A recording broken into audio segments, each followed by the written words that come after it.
Hello friends. Bharat modern history की class चल रही है। भारतीय राष्ट्रीय आंदोलन द्वितीय चरण वर्ष 1915 से 1935। खिलाफत आंदोलन। भारत के मुसलमान तुर्की के मुसलमान को इस्लाम का खलीफा मानते थे। प्रथम विश्व युद्ध में तुर्की मित्र देशों के विरुद्ध लड़ा था। युद्ध के समय ब्रिटिश राजनीतिज्ञों ने भारतीय मुसलमानों को वचन दिया था कि वे तुर्की साम्राज्य को किसी तरह का नुकसान नहीं पहुंचाएंगे, लेकिन युद्ध के बाद तुर्की साम्राज्य का विघटन कर दिया गया। तुर्की साम्राज्य के विभाजन के विरुद्ध खिलाफत आंदोलन शुरू हुआ। मोहम्मद अली एवं शौकत अली ने अपने पत्र कॉमरेड के माध्यम से खिलाफत आंदोलन का प्रचार प्रसार किया। गांधी जी ने खिलाफत आंदोलन का समर्थन किया तथा इसे हिंदू मुस्लिम एकता के अवसर के रूप में देखा। हकीम अजमल खां, मौलाना अबुल कलाम आज़ाद, मोहम्मद अली, मौलाना अली हसन, मुख्तार अहमद अंसारी खिलाफत आंदोलन के प्रमुख नेता थे। सितंबर 1919 में एक खिलाफत कमेटी का गठन हुआ। 17 अक्टूबर 1919 को खिलाफत दिवस मनाया गया तथा 23 नवंबर को इसका पहला सम्मेलन दिल्ली में फजल उल हक की अध्यक्षता में हुआ। अगले दिन के सम्मेलन की अध्यक्षता गांधी जी ने की। इसी समय उलेमाओं ने जमायत उल उलेमा की स्थापना की। खिलाफत नेताओं द्वारा एक त्रिस्तरीय कार्यक्रम तैयार किया गया। जनवरी 1920 में डॉक्टर अंसारी के नेतृत्व में खिलाफत कमेटी ने एक शिष्टमंडल वाइसराय के पास भेजा था। इसका उद्देश्य सरकार को तुर्की साम्राज्य एवं खलीफा के रूप में सुल्तान की प्रभुसत्ता बनाए रखने की आवश्यकता से अवगत कराना था। जून 1920 में इलाहाबाद में सेंट्रल खिलाफत कमेटी की बैठक में असहयोग प्रस्ताव पास हो गया। अतः खिलाफत पार्टी की तरफ से असहयोग आंदोलन चलाने का निर्णय लिया गया तथा गांधी जी को इसका नेतृत्व सौंपा गया। इसके लिए 4 चरणों वाला कार्यक्रम बनाया गया, जिसके अंतर्गत उपाधियों, सिविल सेवाओं, सेना एवं पुलिस के बहिष्कार तथा करों की अदायगी न करने का कार्यक्रम था। असहयोग आंदोलन की असफलता हेतु कांग्रेस को भी असहयोग आंदोलन चलाने के लिए राजी करने का प्रयास किया गया। त्रिस्तरीय कार्यक्रम की मांग। पहला, ऑटोमन खलीफा को पर्याप्त लौकिक अधिकारों के साथ अपने साम्राज्य में सत्तारूढ़ रहने दिया जाए। दूसरा, अरब प्रदेश मुस्लिम शासकों के अधीन होनी चाहिए। तीसरा, तुर्की के सुल्तान को मुसलमानों के पवित्र स्थलों का संरक्षक बनाया जाए। भारतीय राष्ट्रीय आंदोलन का तृतीय चरण गांधीवादी युग रहा। इस युग में कांग्रेस का उद्देश्य पूर्ण स्वराज प्राप्त करना था। इस युग में गांधी जी प्रमुख नेता थे, जिन्होंने भारतीय राजनीति में एक नई विचारधारा का सूत्रपात किया, जिसे सत्याग्रह, सत्य के प्रति आग्रह नाम से जाना जाता है। गांधी जी के नेतृत्व में कांग्रेस आंदोलन एक सार्वभौमिक आंदोलन बन गया। साथ ही भारतीय राष्ट्रीय आंदोलन की दशा एवं दिशा दोनों बदल गई। असहयोग आंदोलन। वर्ष 1920 अंग्रेजों की शोषणकारी नीति, राउलेट एक्ट, जालियांवाला बाग हत्याकांड, खिलाफत का मुद्दा, प्रथम विश्व युद्ध की समाप्ति के पश्चात भी भारत के हितों के विरुद्ध कार्य एवं सरकार की दमनकारी नीतियों ने गांधी जी को एक नए आंदोलन को शुरू करने के लिए प्रेरित किया। इन मुद्दों के परिप्रेक्ष्य में गांधी जी ने कांग्रेस को प्रभावित किया कि वह भी एक राष्ट्रव्यापी आंदोलन छेड़े। असहयोग आंदोलन की पृष्ठभूमि। असहयोग आंदोलन की पृष्ठभूमि को एक ओर खिलाफत के मंच से तथा दूसरी ओर वर्ष 1920 के पहले के राजनीतिक घटनाओं के परिप्रेक्ष्य में देखा जा सकता है। प्रथम विश्व युद्ध का भारतीय अर्थव्यवस्था पर विपरीत प्रभाव। महंगाई, बेरोजगारी, कर भार में वृद्धि, किसानों तथा मजदूरों की पहले से अधिक खराब स्थिति, रूस की वर्ष 1917 की क्रांति तथा युद्ध से वापस लौटे सैनिकों द्वारा राजनीतिक जन जागरण में सहायता। वर्ष 1915 में गांधी जी का भारत आगमन, चंपारण, खेरा तथा अहमदाबाद मिल मजदूरों के संघर्ष के माध्यम से भारतीय राजनीति में उनका प्रवेश। रॉलेट सत्याग्रह, जालियांवाला बाग हत्याकांड एवं इसके पश्चात हंटर आयोग की सिफारिशें। वर्ष 1919 के मॉन्टेग्यू चेम्सफोर्ड सुधारों से निराशा। खिलाफत का मुद्दा एवं इसके पश्चात कांग्रेस मुस्लिम लीग समझौते के कारण अनुकूल वातावरण। असहयोग आंदोलन का प्रभाव। नवंबर 1919 में हुए खिलाफत सम्मेलन में गांधी जी को विशेष अतिथि के रूप में बुलाया गया था। गांधी जी ने खिलाफत कमेटी को अंग्रेजी हुकूमत के खिलाफ अहिंसक असहयोग आंदोलन छेड़ने की सलाह दी। 9 जून 1920 को इलाहाबाद में खिलाफत कमेटी ने इस सलाह को स्वीकार कर लिया और गांधी जी को इस आंदोलन की अगुवाई करने का अधिकार सौंपा। सितंबर 1920 में लाला लाजपत राय की अध्यक्षता में कलकत्ता में कांग्रेस का विशेष अधिवेशन हुआ। इसमें कई वरिष्ठ नेताओं के विरोध के बावजूद कांग्रेस ने असहयोग आंदोलन को मंजूरी दे दी। गांधी जी के इस आंदोलन के प्रस्तावों का विरोध सर्वप्रथम एनी बेसेंट ने किया। इस आंदोलन में विदेशी शासन के खिलाफ सीधी कार्रवाई तथा विधान परिषदों के बहिष्कार के सवाल पर C.R. दास और गांधी जी के विचारों में मतभेद हुए। विरोध करने वाले अन्य नेता सुरेंद्र नाथ बनर्जी, लाला लाजपत राय, एनी बेसेंट, विपिन चंद्र पाल, मदन मोहन मालवीय, मोहम्मद अली जिन्ना आदि थे। समर्थन करने वाले नेता मोतीलाल नेहरू, मोहम्मद अली, शौकत अली आदि थे। दिसंबर 1920 के नागपुर नियमित सत्र में भी इस प्रस्ताव को दोबारा मंजूरी दे दी गई। कांग्रेस के नागपुर अधिवेशन 1920 में इस आंदोलन का प्रस्ताव गांधी जी ने तैयार किया था, जबकि इसे C.R. दास ने पेश किया था। कांग्रेस ने इसे अपना आंदोलन मान लिया। इससे पहले गांधी जी ने खिलाफत पार्टी की तरफ से 1 अगस्त 1920 को आंदोलन की शुरुआत कर दी थी। इसी दिन बाल गंगाधर तिलक की मृत्यु हो गई। पूरे देश में शोक छा गया, हड़तालें की गई, प्रदर्शन हुए, कुछ लोगों ने उपवास रखा। कांग्रेस अधिवेशन एवं असहयोग आंदोलन। कांग्रेस का कलकत्ता विशेष अधिवेशन सितंबर 1920। इस अधिवेशन में कांग्रेस ने असहयोग आंदोलन को स्वीकार करने के पक्ष में 2 कारण बताए। पहला, खिलाफत मुद्दे के प्रति ब्रिटिश सरकार का दृष्टिकोण एवं पंजाब में हुए अत्याचार एवं अपराधियों को दंडित न किया जाना। इस अधिवेशन में कांग्रेस ने निम्नलिखित कार्यक्रम तय किए: सरकारी शिक्षण संस्थाओं का बहिष्कार, न्यायालयों का बहिष्कार एवं पंचायतों के माध्यम से न्याय का समर्थ कार्य संपादित करना, विधान परिषदों का बहिष्कार, विदेशी वस्तुओं का बहिष्कार तथा इसके स्थान पर खादी के उपयोग को बढ़ावा, चरखे को प्रोत्साहन, सरकारी उपाधियों तथा अवैतनिक पदों का परित्याग, सरकारी सेवाओं का परित्याग, सरकारी करों का भुगतान न करना, सरकारी तथा अर्ध सरकारी उत्सवों का बहिष्कार, सैनिक, मजदूर एवं क्लर्कों का मेसोपोटामिया में कार्य करने के लिए न जाना, आंदोलन का अहिंसक स्वरूप, सरकारी उपाधियां छोड़ना। कांग्रेस का नागपुर अधिवेशन दिसंबर 1920। इस अधिवेशन में कलकत्ता अधिवेशन की पुष्टि की गई। भारतीय राष्ट्रीय कांग्रेस के संविधान में महत्वपूर्ण संशोधन भी किए गए। इसके अध्यक्ष वी राघवाचारी थे। भारतीय राष्ट्रीय कांग्रेस का वर्तमान लक्ष्य ब्रिटिश साम्राज्य के भीतर स्वशासन का था। इसके स्थान पर स्वराज का लक्ष्य प्रस्तावित किया गया। कांग्रेस गठन में निम्नलिखित परिवर्तन किए गए: कांग्रेस के रोजमर्रा के क्रियाकलापों को देखने के लिए 15 सदस्यीय कार्यकारिणी समिति गठित की गई। स्थानीय स्तर पर तथा भाषाई आधार पर प्रदेश कांग्रेस कमेटियों का गठन किया गया। गांवों एवं कस्बों में भी कांग्रेस समितियों का गठन किया गया।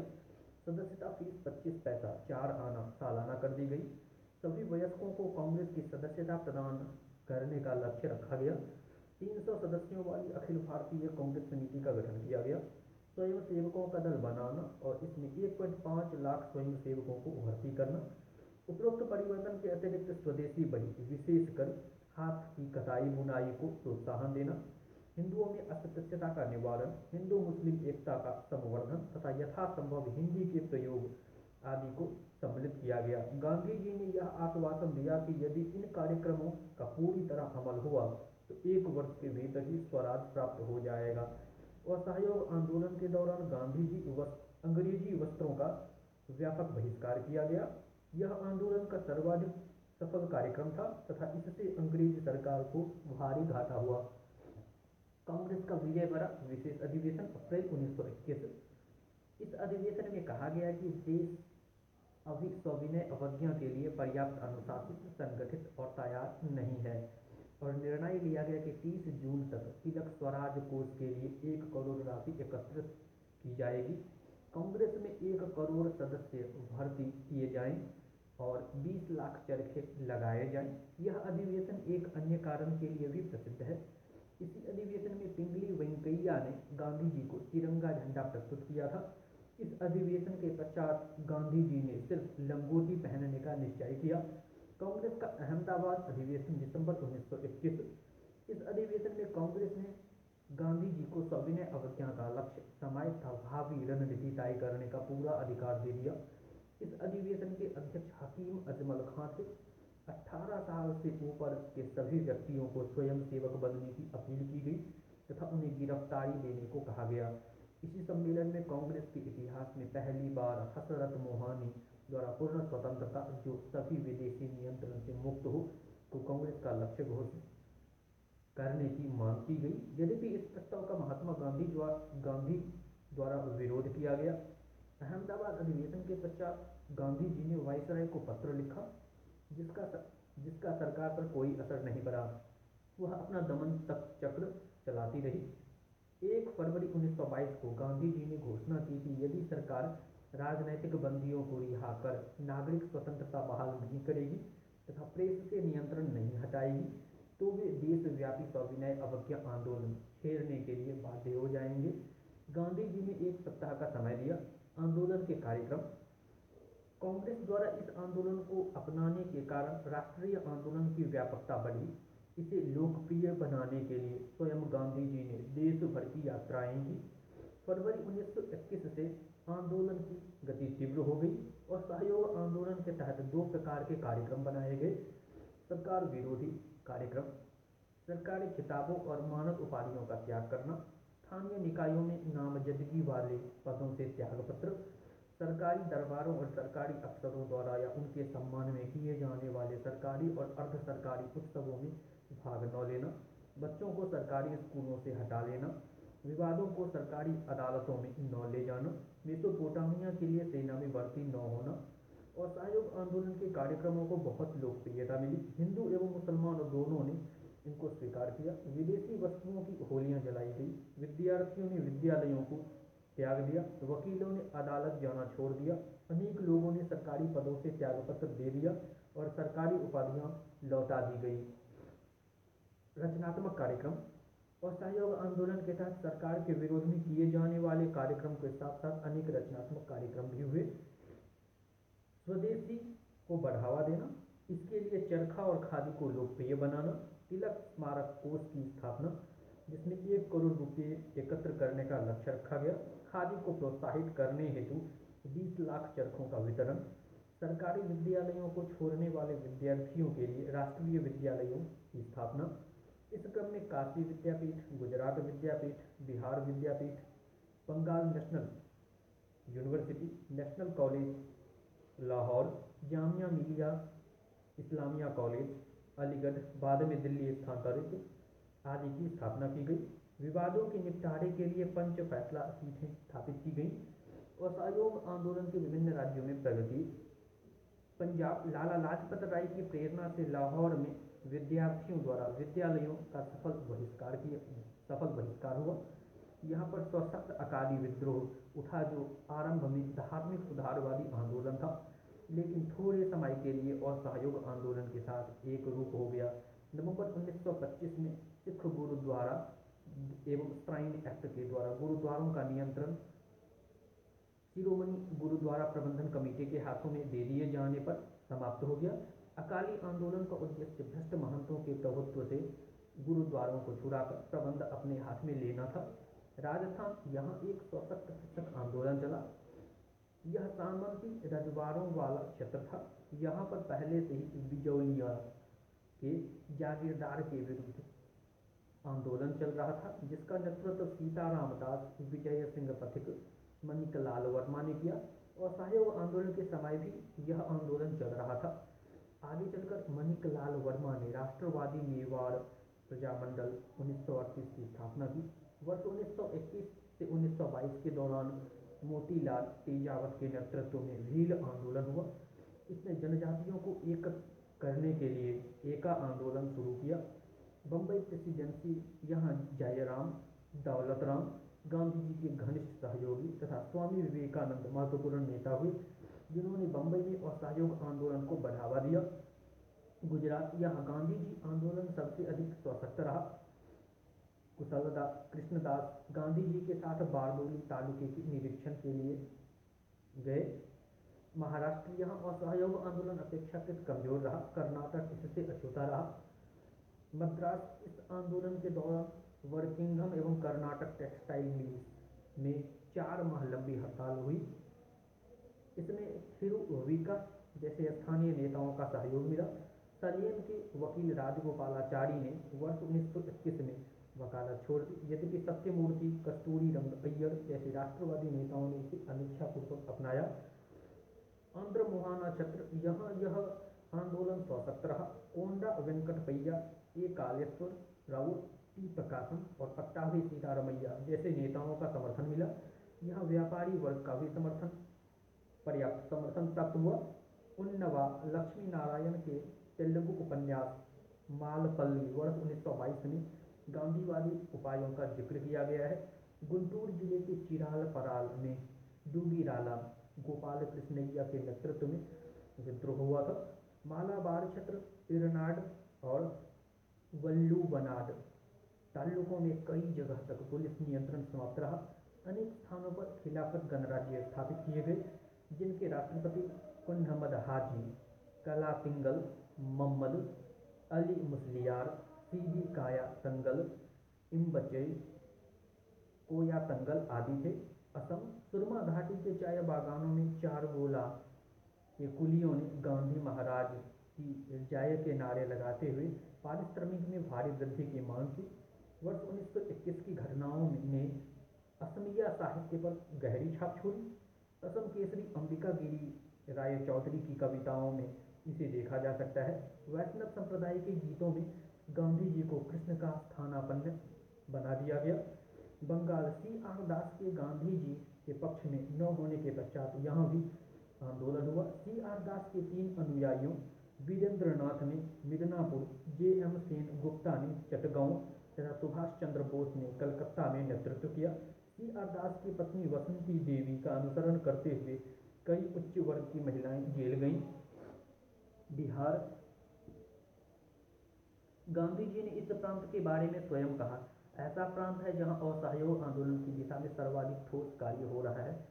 इसके नेतृत्व अहिंसक की सच्ची भावना को समझते हैं। संयुक्त प्रांत असहयोग आंदोलन के समय इस राज्य में बढ़ते प्रभावों के बाद इसने राष्ट्रीय राजनीति में अग्रणी स्थान प्राप्त कर लिया। इस समय अनेक नेताओं जवाहरलाल नेहरू, पुरुषोत्तम दास टंडन, गणेश शंकर विद्यार्थी, गोविंद वल्लभ पंत, लाल बहादुर शास्त्री आदि का राजनीति में पदार्पण हुआ। संयुक्त प्रांत के बुद्धिजीवियों पर गांधी जी का प्रभाव प्रेमचंद्र के उपन्यास प्रेमाश्रम वर्ष 1921, रंगभूमि वर्ष 1925 में दिखाई देता है। स्वयं प्रेमचंद्र ने गोरखपुर के एक सरकारी विद्यालय से त्यागपत्र दे दिया था। उन्होंने आज समाचार पत्र तथा काशी विद्यापीठ के लिए भी कार्य किया। असहयोग आंदोलन एवं समाज के विभिन्न वर्ग। व्यापारी वर्ग। असहयोग आंदोलन को व्यापारी वर्ग का समर्थन प्राप्त हुआ।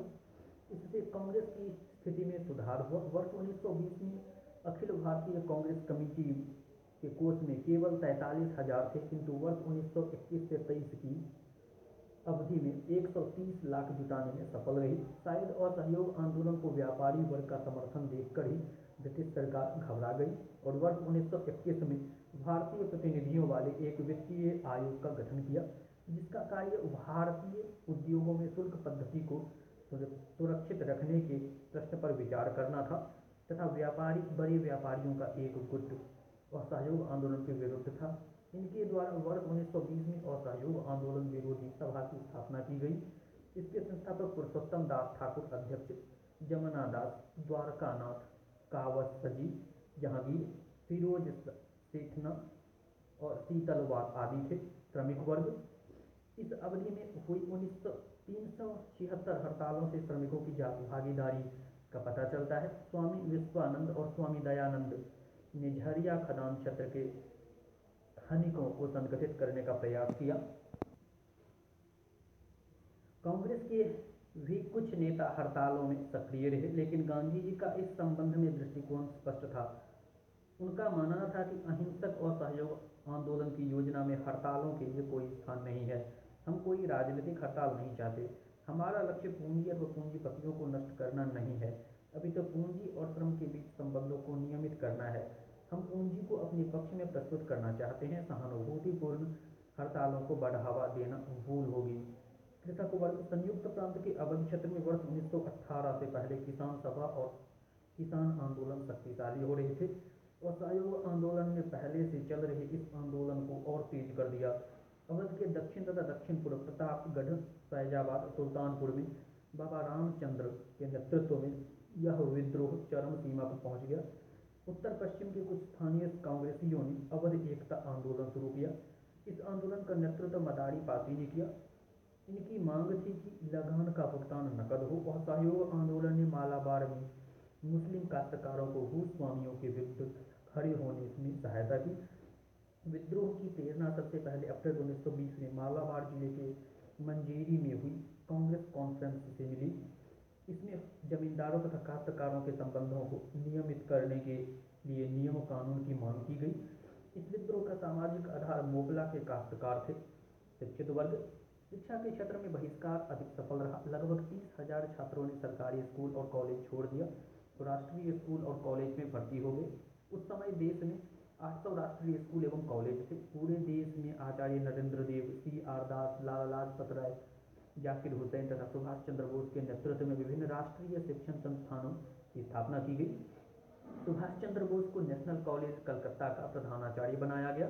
यद्यपि प्राथमिक विद्यालय के स्तर पर इस आंदोलन का प्रभाव नगण्य था। देश के वकीलों से वकालत छोड़ने के आह्वान पर कई प्रख्यात वकीलों ने अपनी वकालत छोड़ दी। इनमें मोतीलाल नेहरू, जवाहरलाल नेहरू, C.R. दास, C. राजगोपालाचारी, सैफुद्दीन किचलू, वल्लभ भाई पटेल, आसफ अली, P. प्रकाशम और राजेंद्र प्रसाद आदि प्रमुख थे। महात्मा गांधी ने अपनी केसर-ए-हिंद की उपाधि वापस कर दी तथा जमनालाल बजाज ने अपनी राय बहादुर की उपाधि वापस कर दी। चौरा चौड़ी कांड एवं असहयोग का स्थगन वर्ष 1922। 5 फरवरी 1922 को चौरी चौरा गोरखपुर उत्तर प्रदेश कांड हुआ। भगवान अहीर के नेतृत्व में होने वाले एक प्रदर्शन के दौरान स्थानीय लोगों ने पुलिस से झड़प के पश्चात पुलिस चौकी में आग लगा दी, जिसके कारण 22 पुलिस वालों की मौत हो गई। इस घटना के पश्चात गांधी जी ने 12 फरवरी 1922 को असहयोग आंदोलन को वापस ले लिया। फरवरी 1922 में बारडोली में कांग्रेस कार्य समिति की बैठक हुई। इसमें एक प्रस्ताव पारित कर ऐसी सभी गतिविधियों पर रोक लगा दी गई जिनसे कानून का उल्लंघन होता है। इसके साथ ही कई रचनात्मक कार्यों को प्रारंभ करने की घोषणा भी की गई, जो निम्नलिखित थे। खादी को लोकप्रिय बनाना, शराबबंदी के समर्थन में अभियान, हिंदू मुस्लिम एकता, राष्ट्रीय स्कूलों की स्थापना, अस्पृश्यता उन्मूलन अभियान, अन्य समकालीन आंदोलन